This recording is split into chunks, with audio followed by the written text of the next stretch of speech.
My phone buzzed at 5:47 in the morning. A text from Sophia, my daughter. "Thanks for everything, Mom. David and I are starting fresh. Don't try to find us. We deserve this." My blood went cold, then hot. Then my hands started shaking so bad I almost dropped my phone. I stumbled down the hallway to the spare bedroom, the one I'd set up special for Sophia's visits, with the lavender sheets she loved and photos of us everywhere. The antique chest sat in the corner, lid thrown open. Empty, completely empty. 15 million gone. My daughter and her husband had snuck out before sunrise and taken what they thought was every penny I had in the world. I sank onto the carpet, phone clutched in both hands, reading her message over and over until the words blurred together. "Don't try to find us." Like I was some stranger off the street. Like I wasn't the woman who'd raised her solo for 24 years after her dad walked out on us when she was just 3 months old. Like I hadn't worked myself to the bone, double shifts, triple shifts at the hospital, so she could go to that fancy private school in Manhattan she just had to attend. The room started spinning. Everything looked exactly how I'd left it last night. The cream-colored duvet I'd bought specifically because Sophia mentioned liking neutral tones. The antique mirror I'd restored myself. The little basket of expensive soaps and lotions for when she stayed over. All of it screaming how much I'd loved her, how much I'd tried to make her happy. I grabbed the picture frame on the nightstand. Sophia's wedding day 4 years ago. I was standing next to her in my champagne-colored dress, tears streaming down my face. Happy tears, I'd thought, while she looked absolutely radiant. David stood on her other side with that smile. That goddamn smile I'd trusted completely. I'd dropped $35,000 on that wedding. $35,000 I'd saved for years. The Plaza Hotel in New York. Imported roses. A designer dress. A 7-tier cake. Live orchestra. I'd given her the fairy tale she'd dreamed about since she was 6 years old. "Mom, you're literally the best person on earth," she'd whispered to me during our mother-daughter dance. "David and I are so lucky to have you in our corner. Always. Always." What a joke. Now I understood. Even back then, they were probably calculating, figuring out exactly how much they could squeeze from me before disappearing into the sunset with everything I had. Every "I love you, Mom," every Sunday brunch, every holiday hug, all of it carefully choreographed to keep me giving and giving until there was nothing left. My finger traced the glass over my own face in that photo. 65 years old, 43 of those years completely devoted to Sophia. I'd turned down dates, job opportunities in other cities, chances to travel the world, all because being Sophia's mom came first. Always first. When David came into the picture 6 years ago, I'd welcomed him like my own son. Successful investment banker, he'd said. Self-made, driven, ambitious. Someone who'd give Sophia the life she deserved. The first red flag should have been the loans. Started small. $800 for car repairs. $2,500 for some legal fees from a business deal gone wrong. $7,000 for a down payment on office space for David's startup. Always with promises they'd pay me back. Always with explanations that sounded totally reasonable at the time. But now, looking back, were obviously complete bullshit. My phone vibrated again. Another text. "I know you're upset, but you'll understand eventually. You're 65, Mom. You don't need that much money anymore. David and I have our whole lives ahead of us. This is our chance. Our chance." My vision went red around the edges. She had no idea what real struggle looked like. No clue what it meant to work 18-hour shifts as an ER nurse. Coming home with feet so swollen you could barely walk and hands raw from constant washing, only to open a stack of bills for her private school tuition that cost more than most people's mortgage. I stood up and walked to my bedroom window. The sun was just starting to rise over Queens, painting everything gold and orange. Beautiful morning. Meanwhile, my entire world was quietly imploding. Mrs. Chen was outside watering her garden. Old Mr. Williams was getting his newspaper. The Martinez kids were waiting for their school bus. Normal life. Regular Tuesday morning. While my daughter had just destroyed me behind these walls and nobody had a clue. I went back to the spare room and sat on the floor next to that empty chest. The interior still had that specific smell of old money, ink and cotton and time. Money I'd withdrawn from Chase yesterday, explaining carefully to the bank manager that I needed cash for a major investment. My dream house upstate, I'd told him. Finally buying that place I've been saving for my whole career. There was no house now. No peaceful retirement. No anything. Just an empty chest and my daughter's words playing on repeat like a death sentence. I closed my eyes and let the memories hit me. Sophia at 7, promising she'd buy me a mansion someday so we could live together forever. We were sitting in our cramped 2-bedroom apartment in Astoria, eating ramen because that's all we could afford that week. Her little hands waving around excitedly as she described the pool and the big kitchen and the garden where I could plant flowers. "Mommy, when I'm a grown-up, I'm going to make so much money and give you everything you want," she'd said in that sweet little voice. Cruel irony. Now she had everything and I had nothing. I grabbed the shoebox from my closet, the one where I kept all her childhood letters and cards. Opened it on my bed like I was handling ancient artifacts. "Dear Mom," one letter read, written on notebook paper with purple gel pen. "Thank you for working so hard for me. I know you do extra weekend shifts to pay for my field trips and my books. When I graduate and get a good job, I'm going to pay you back everything, plus extra. You're my hero and I love you infinity times infinity." Tears dropped onto the paper, smudging ink that was already 15 years old. Another letter. From her senior year of college. "Mom, graduation is next month. I've been thinking about everything you sacrificed. You never went on vacation because you were saving for my education. You never bought anything nice for yourself because I always came first. My first bonus from the law firm is going straight to you. I'm taking you to Paris, just like you always talked about. Paris." That promise echoed like a sick joke. Instead of Paris, she'd stolen my ability to travel anywhere, to do anything, to have any kind of comfortable future at all. I kept reading. Letter after letter, promise after promise, declarations of eternal love, gratitude, commitment to taking care of me when I got old, just like I'd taken care of her when she was young. I pulled out the photo albums next. Every single page was evidence of my devotion. Sophia at 9, grinning with her science fair trophy. I'd worked overtime for 2 months to afford the private science camp that taught her the skills to win, at 13 in her private school uniform. I'd sold my mom's wedding ring to make tuition that year, at 18 in her prom dress that cost $600. I'd skipped meals for weeks to afford it, but her happiness was worth it. Or so I'd thought. At 22, at her law school graduation from Columbia, hugging me tight and whispering, "Everything you did finally paid off. Mom, I'm going to make you so proud." But there were other photos too. The last 6 years, since David appeared, in every single one I was smiling. But something in my eyes looked tired, worried, uncertain. And David was always there with this expression, like he was calculating my net worth instead of actually caring about being part of our family. I remembered the first time they asked for money. Sophia came alone, sat on my couch crying real tears.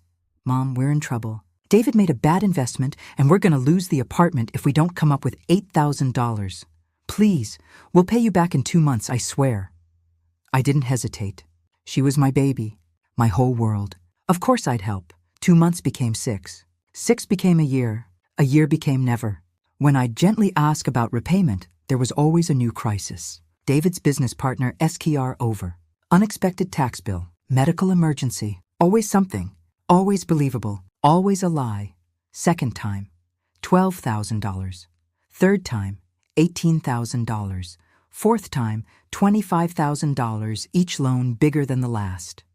Each promise more elaborate, each lie more convincing. Until they'd drained almost $300,000 from my life savings over 6 years. But I'd always told myself it was okay because it was for Sophia. For her happiness, for her future. My phone rang. Not a text this time, a call. Sophia's name lit up the screen. My heart jumped. Maybe she'd changed her mind. Maybe this was all some horrible misunderstanding. Maybe. "Sophia?" My voice cracked. "Mom, I know you're upset, but listen. David and I have been planning this for months. We knew about your savings account, the $15 million from selling Grandma's estate. And honestly, at your age, you don't really need it anymore. You've already lived most of your life. David and I are young. We have dreams. This money can actually do something in our hands. Every word was a knife. Sophia, that money was for my retirement, for my future. I worked 43 years, she laughed. Actually laughed. Oh, Mom, always so dramatic. Look, David and I are using this to invest in a resort property in the Bahamas. It's a smart business move. Better than you, just sitting on it or wasting it on some boring house upstate. You should actually be happy your money is being used productively. Productively. My life's work was finally productive because my thief daughter stole it. What am I supposed to do now? My voice shook. Where am I supposed to live when I can't afford rent anymore? I don't know, Mom. Maybe pick up some part-time nursing? Or there are those senior communities in New Jersey that are pretty affordable. David looked into it. Some are actually nice. You'd make friends your own age. She sounded so casual. Like she was discussing dinner plans, not destroying her mother's entire life. I hung up. Hands trembling with rage, I stood in the middle of my living room, breathing hard, feeling reality settle over me like concrete. My daughter hadn't just stolen from me. She'd planned my destruction with ice-cold calculation, and she felt justified, like she was doing me a favor. I went to my desk and pulled out the folder where I'd kept every receipt, every bank statement, every record of money I'd given them over the years. Spread them across my dining table like evidence at a crime scene. $8,000, $12,000, $18,000, $25,000, $15,000 for David's medical emergency that turned out to be completely fake. $30,000 for a business opportunity that never existed. Over 6 years, $287,000. Money I'd saved dollar by dollar, shift by shift, sacrifice by sacrifice, and now they'd taken what they thought was 15 million more. Except, here's the thing they didn't know. The money in that chest wasn't real. Last night, while I was packing that chest, something felt wrong. The way David had been asking questions about my finances. The way Sophia had been extra affectionate, extra grateful, extra fake. My gut, the same gut instinct that had kept me alive. Through 43 years of single motherhood, was screaming, so I'd made a switch. The real money was locked in a safety deposit box at Chase. The 15 million they'd stolen? Prop money, movie money, fake bills I'd bought from a film supply company in Brooklyn years ago for a church fundraiser play. 15 million in absolutely perfect, completely worthless counterfeit cash. They were probably on a plane right now, headed to the Bahamas, believing they'd pulled off the perfect crime. It would take them days, maybe weeks to realize, but I couldn't celebrate yet. The betrayal was real, even if the theft was fake. My daughter had shown me exactly who she was. Someone capable of destroying her own mother without a second thought. That wound would never heal, no matter how much real money I had in the bank. I made myself a cup of tea with shaking hands and sat at my kitchen table, staring at those receipts spread out like evidence of my own stupidity. 65 years old, 43 years as a nurse, decades of sacrifice. And this is what I got. A daughter who saw me as an ATM machine that had finally run out of cash. My phone buzzed. Unknown number. I almost didn't answer, but something made me pick up. Mrs. Patterson? A young woman's voice. Familiar, but I couldn't place it. This is Beatrice. It's Ava. Ava Rodriguez? From next door? I'm sorry to bother you so early, but I heard raised voices this morning through the walls, and I just wanted to make sure you're okay. Ava, the college student who lived in the apartment next to mine with her mom, Maria. Sweet girl, maybe 23, studying to be a social worker. I'd watched her grow up in this building, always polite, always thoughtful. I'm fine, honey. Just some family stuff. Nothing serious. The lie came out automatically. 43 years of protecting Sophia's image. Making excuses, hiding the truth. Mrs. Patterson, I don't mean to pry, but I saw Sophia and David leaving around 5:30 this morning with suitcases and a really big bag. You were crying. I could hear you through the wall. That doesn't sound like nothing serious. Her genuine concern broke something in me. When was the last time someone had actually cared about my well-being instead of what they could get from me? Ava, could you maybe come over? Just for a few minutes? I'll be right there. 30 seconds later, there was a soft knock. I opened the door to find Ava standing there in NYU sweatpants and an oversized hoodie, her dark hair pulled back, brown eyes full of worry. "Mrs. Patterson, what happened?" And just like that, I told her everything. The whole story poured out of me like I'd been holding it in for years. The loans that were never repaid, the manipulation, the theft, Sophia's cruel words about how I'd already lived my life and didn't need the money anymore. Ava listened without interrupting, her expression growing darker with every detail. When I finished, she was quiet for a long moment. "Mrs. Patterson, you know that's not love, right? What they did to you? That's financial abuse. That's elder abuse. Elder abuse." The words hit me like a slap. I'd never thought of it that way. She was my daughter. Daughters don't abuse their mothers. Except they do. And mine had. But she's my baby, Ava. I raised her. Everything I did was for her happiness. Ava reached across the table and took my hand. And everything she did was for herself. Mrs. Patterson, a daughter who truly loves you would never steal from you like that. Would never talk to you that way. The fact that you're her mother doesn't give her the right to treat you like you're worthless. Tears were streaming down my face now. I just keep thinking about everything I gave up for her. I could have remarried. There were good men who wanted to date me over the years. I could have traveled, could have lived my life. But I chose her. Always her. And this is what I get? You get to choose differently now. Ava's voice was firm but kind. "Mrs. Patterson, do they have access to your bank accounts? Your credit cards? Anything else they can steal?" The question snapped me back to reality. Oh my God, yes. Sophia has a card on my account for emergencies. And she knows all my passwords. I never thought I needed to hide anything from her. "Okay, first thing we're doing right now is protecting you." Ava pulled out her phone. "What bank do you use?" "Chase, the branch on Steinway Street. Call them right now. Cancel any cards Sophia has. Change all your passwords. Lock down everything. But what if she needs Mrs. Patterson?" Ava's voice got sharp. "She just stole from you. She doesn't get emergency access anymore. She made her choice. Now you need to make yours. She was right." God, she was so right. With Ava coaching me, I spent the next hour on the phone with the bank. Canceled Sophia's authorized user card. Changed every password. Set up alerts for any unusual activity. The customer service rep asked if I'd been a victim of fraud. "Yes," I said, and for the first time I didn't make excuses. Yes, I was defrauded by my family.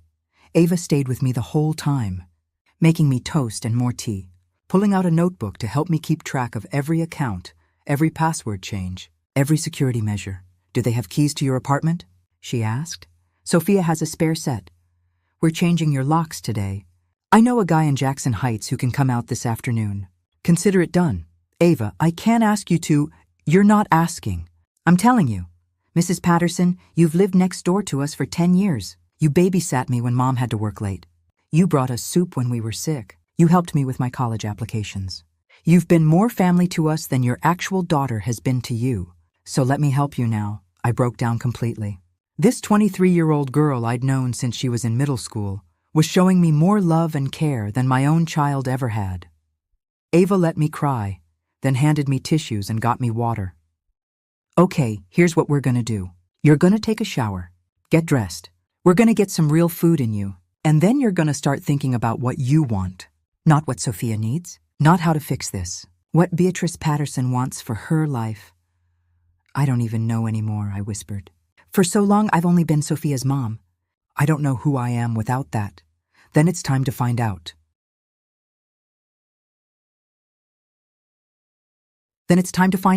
My phone rang. David this time. I stared at the screen, anxiety flooding through me. "Answer it," Ava said. "But put it on speaker. I want to hear what this asshole has to say," I answered with a shaking hand. "Hello, David. Beatrice, what the hell did you mean by that comment yesterday? About checking if the bills are in good condition? Is there something wrong with that money?" I glanced at Ava. She was grinning, nodding encouragement. "David, you stole from me. You and my daughter robbed me. Now you're worried about whether you got good quality stolen goods? Don't play games, Beatrice. We're at JFK about to board a flight. If there's something we need to know, you made your choice, David. You decided I was just an old woman you could rob and discard. Now live with the consequences." My voice was getting stronger. "By the way, I canceled Sophia's credit card access to my accounts. Changed all my passwords. You're cut off. You can't do that. We're family. Family doesn't steal $15 million and tell me I've already lived my life. I was almost shouting now. Family doesn't plan my destruction like it's a business transaction. You're not my family anymore. David, you're just thieves who happen to share my DNA. Beatrice, I swear to God, if that money isn't real, have a wonderful trip to the Bahamas. I hung up. Ava was clapping slowly, a huge smile on her face. Mrs. Patterson, that was incredible. I'm so proud of you. Oh my God. I was breathing hard, adrenaline coursing through me. Oh my God, I can't believe I just said that. You said what needed to be said. How do you feel? Scared, angry, but also, I searched for the word. Free? Is that crazy? My daughter just destroyed me and I feel free? Not crazy at all. You've been carrying her on your back for 43 years. You just set the weight down. Ava stood up. Now go shower. We've got a locksmith coming at 2 on, and you need to eat something real before then. I did what she said, moving through my apartment like I was seeing it for the first time. Every photo on the walls was of Sophia. Every decoration was something I'd bought because she liked it. Every choice I'd made about this space was centered around making her comfortable when she visited. In the shower, I let the hot water wash over me and thought about Ava's question. What did I want? I wanted to travel. I'd always dreamed of seeing Italy, the Amalfi Coast, Tuscany, Rome. I'd wanted to take cooking classes in France, visit the art museums in Spain. But I'd always told myself that money was better saved for Sophia's future. I wanted to take art classes. I used to paint when I was younger, before Sophia was born. Watercolors mostly. I'd been pretty good. But art supplies cost money that could go to Sophia's violin lessons, so I'd stopped. I wanted to date. Maybe even fall in love again. I'd had opportunities over the years, good men, kind men, but I'd always said no, because Sophia needed stability, needed my full attention, needed. I wanted to wear nice clothes, eat at restaurants, see Broadway shows, buy fresh flowers for my apartment just because they made me happy. I wanted to live for myself. The realization hit me so hard I had to steady myself against the shower wall. For 43 years, I'd been a supporting character in my own life. Sophia was the main character, and I was just the backdrop, the wallet, the safety net, the person who existed to make her dreams come true. Not anymore. I got out of the shower, dried off, and looked at myself in the mirror. 65 years old. Gray streaks in my brown hair that I'd always thought about dyeing but never got around to. Lines around my eyes from years of worry and night shifts. A body that still worked, that had carried me through 4 decades of nursing. That deserved better than I'd given it. Time to start over, I told my reflection.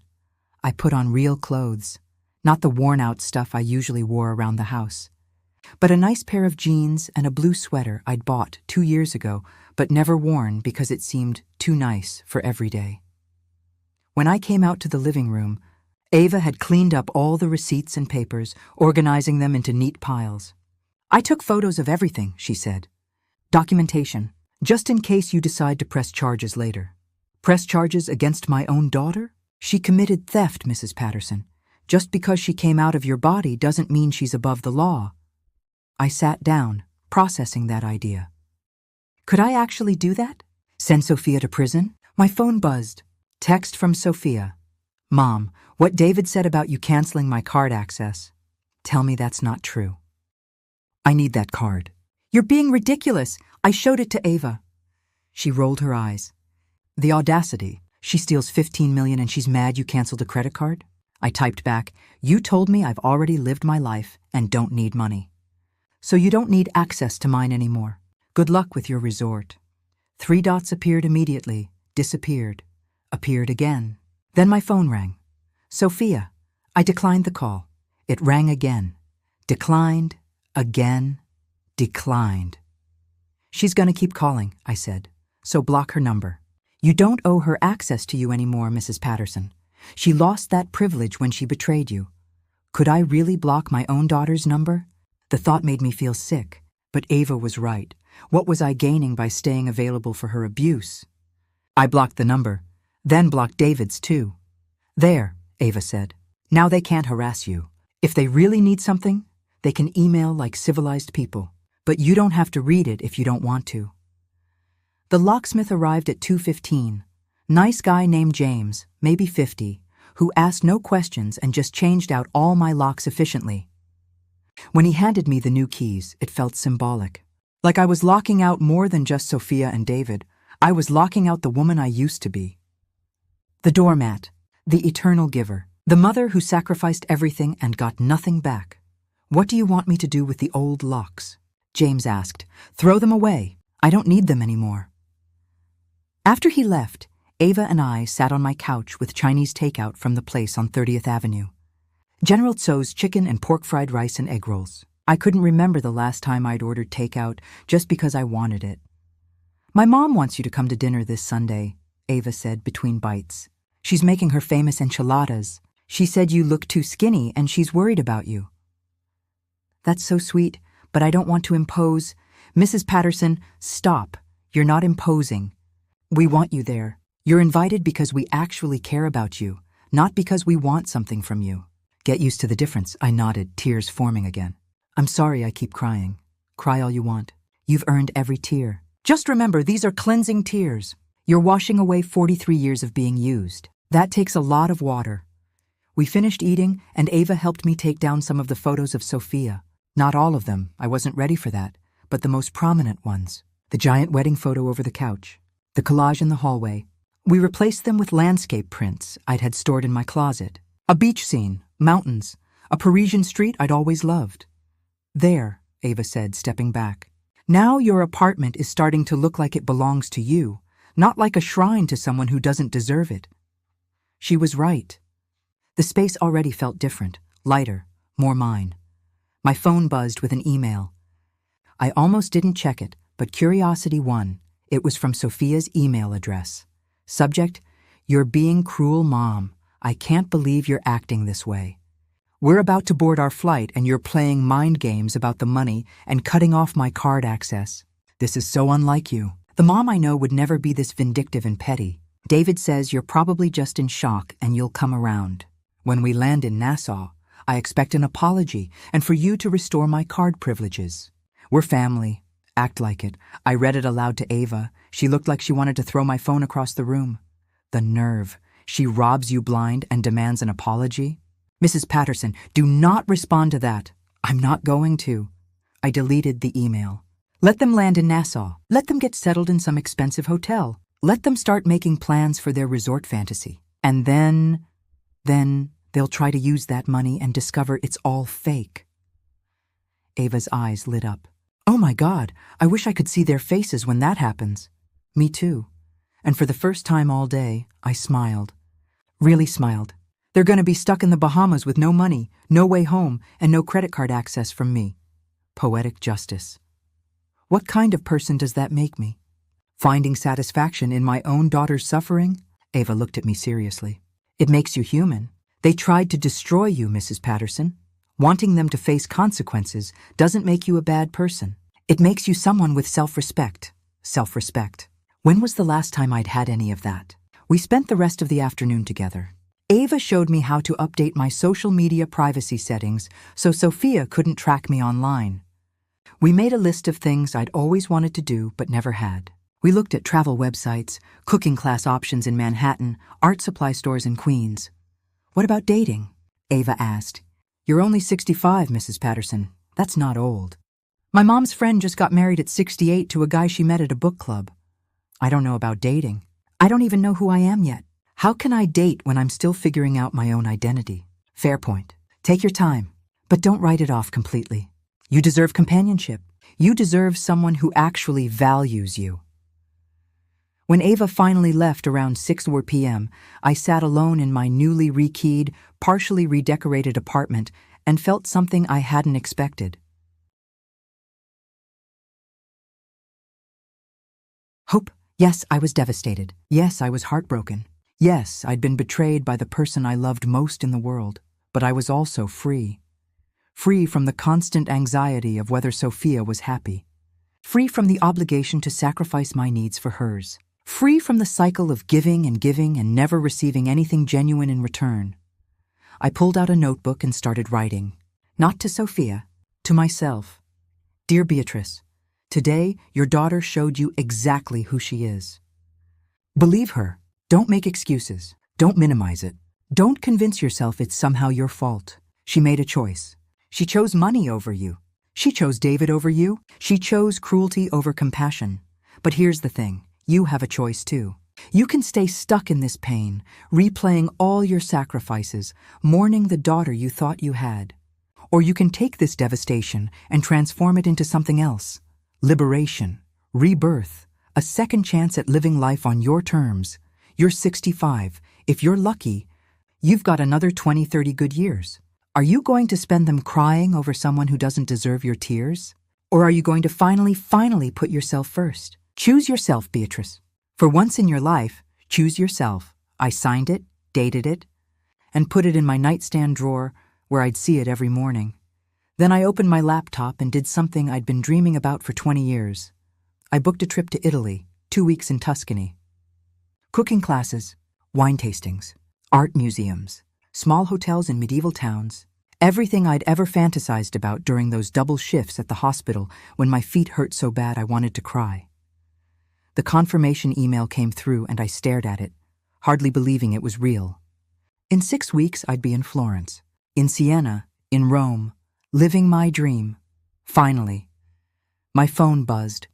Email from an address I didn't recognize. Beatrice, it's David. Sophia's email isn't working. We're in Nassau. We need you to wire us $5,000 for hotel and expenses while we get everything set up. This is important. Family emergency. I laughed out loud. The audacity, I wrote back. David, you stole what you thought was $15 million from me this morning. Figure it out. His response was immediate. That money is for the investment. We need operating capital. Stop being difficult. You need to stop contacting me. You're thieves. I owe you nothing. I blocked that email address too. Then I poured myself a glass of the nice red wine I'd been saving for a special occasion and went out to my tiny balcony.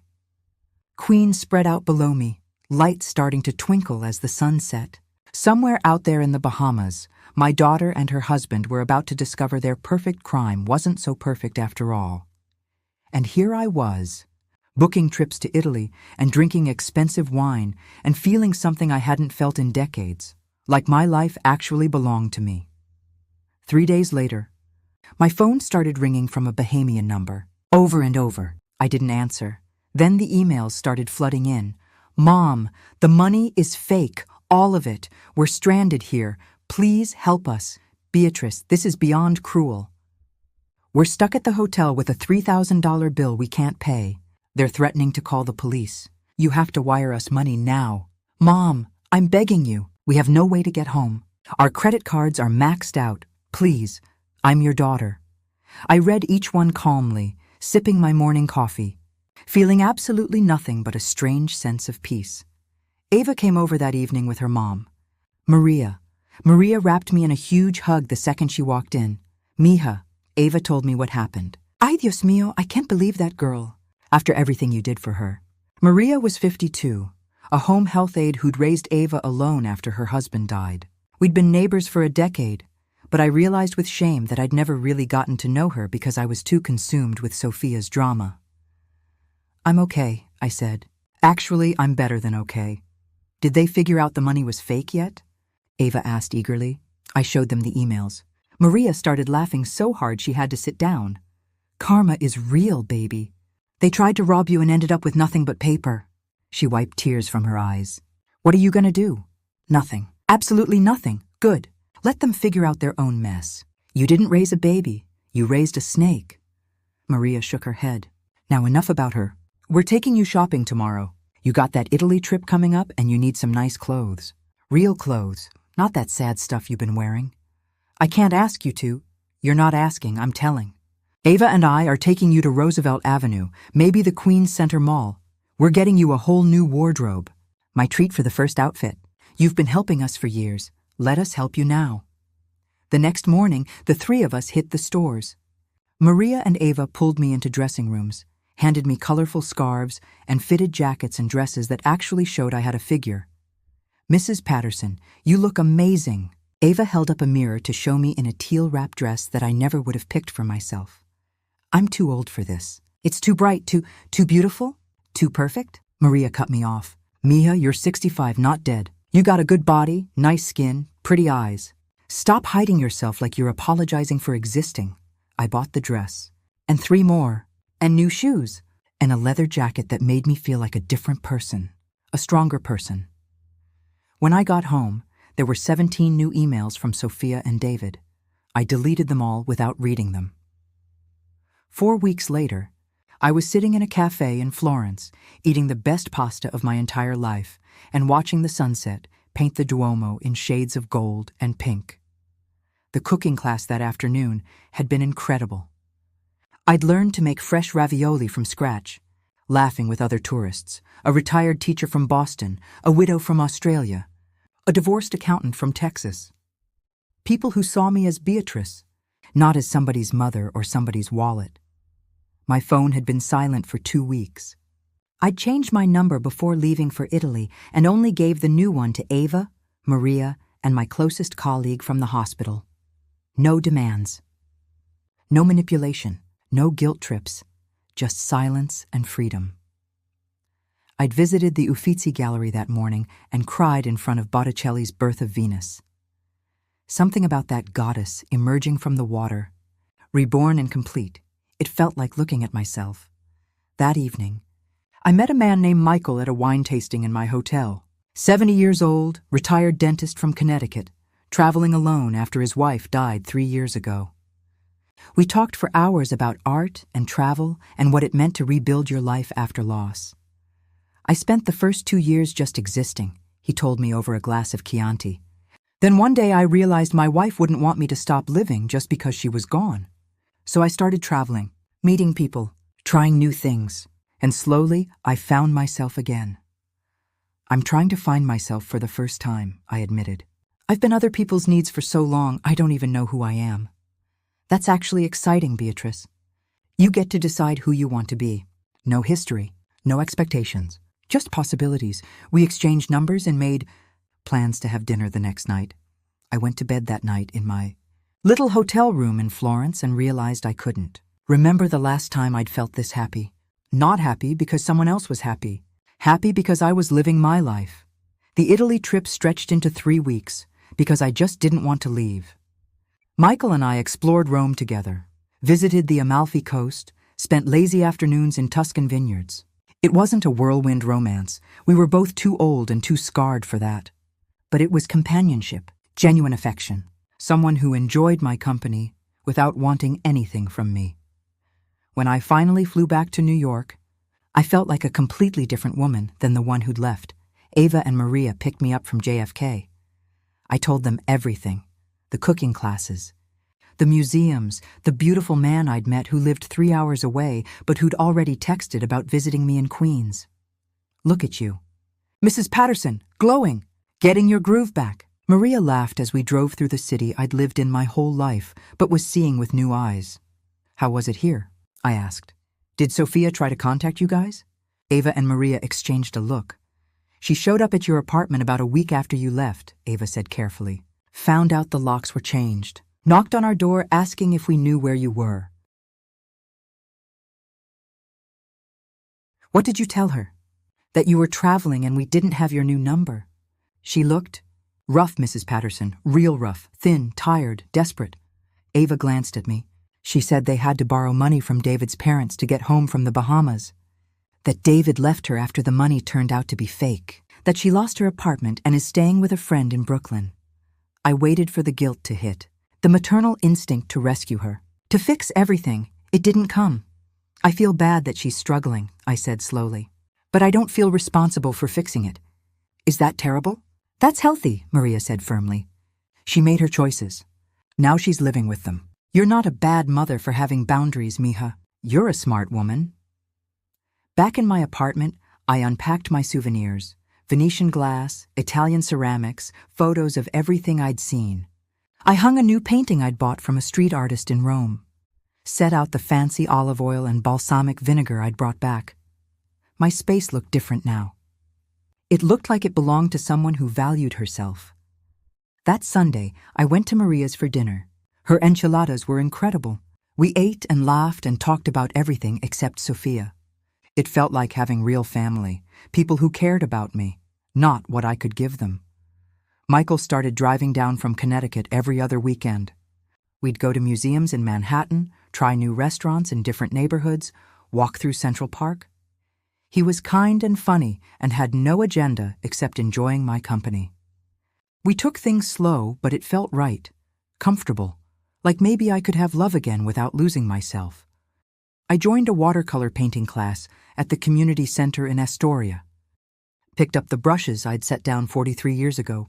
My first painting was terrible, but my teacher, a woman named Joyce who'd become a friend, said I had potential. By the third class, I'd painted a landscape of the Tuscan hills that actually looked good enough to frame. 6 months after the theft that wasn't a theft, I was in my apartment painting when someone knocked on my door. I looked through the peephole. Sophia. My heart jumped, but not the way it used to. No panic, no immediate need to make her happy, just curiosity. I opened the door but left the chain on. She looked terrible. Hair unwashed, clothes wrinkled, dark circles under her eyes, nothing like the polished lawyer she'd been. Mom. Her voice cracked. Please, can we talk? Just 5 minutes? I considered it. Ava had told me I didn't owe her anything, but maybe I owed myself closure. I let her in. She sat on my couch, the same couch where she'd asked for loans over and over, and started crying immediately. Mom, I'm so sorry. I'm so sorry. I was terrible to you. I let David manipulate me into thinking we deserved your money, that you didn't need it, that it was somehow okay to just take it. I've been in therapy for 2 months, and I'm starting to see how messed up my thinking was. I sat across from her, silent. David left me the second he found out the money was fake. Turns out he'd been cheating on me for a year. He only stayed because he thought we'd be rich. I lost my job because I was so distracted and depressed. I lost my apartment. I'm staying with my friend Emma in a tiny studio in Brooklyn and working at Starbucks to pay rent. I'm sorry you're going through that, I said, and I meant it. But what do you want from me, Sophia? She wiped her eyes. I want to know if there's any chance you could forgive me. Eventually. Not now, I know it's too soon. But someday, I want to try to rebuild our relationship, as equals this time, not as someone who takes from you constantly. I thought about it carefully. The old Beatrice would have immediately said yes, would have offered money and help and unconditional acceptance. The new Beatrice knew better. Sophia, I appreciate your apology, and I'm glad you're in therapy, but I need you to understand something. Our relationship as it was, that's over, dead. I'm not going back to being your personal ATM or your emotional support system while you give nothing back. She nodded, tears flowing. If we rebuild something, it'll be completely different. With boundaries, with mutual respect, with you proving over time, years, not weeks, that you've actually changed. And I'm not going to sacrifice my own happiness to make you comfortable anymore. I understand. Her voice was small. I deserve that. I'm seeing someone. His name is Michael. I'm traveling. I'm painting. I have a life now that has nothing to do with being your mother.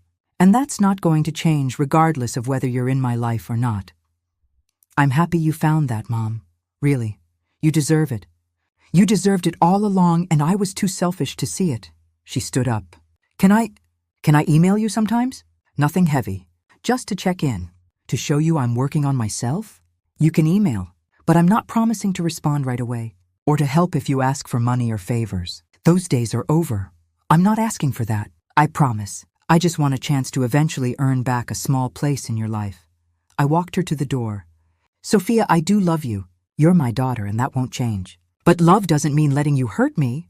I hope you find your way. I really do. But I'm not making you my responsibility anymore. She hugged me. I let her. Briefly, and then she left.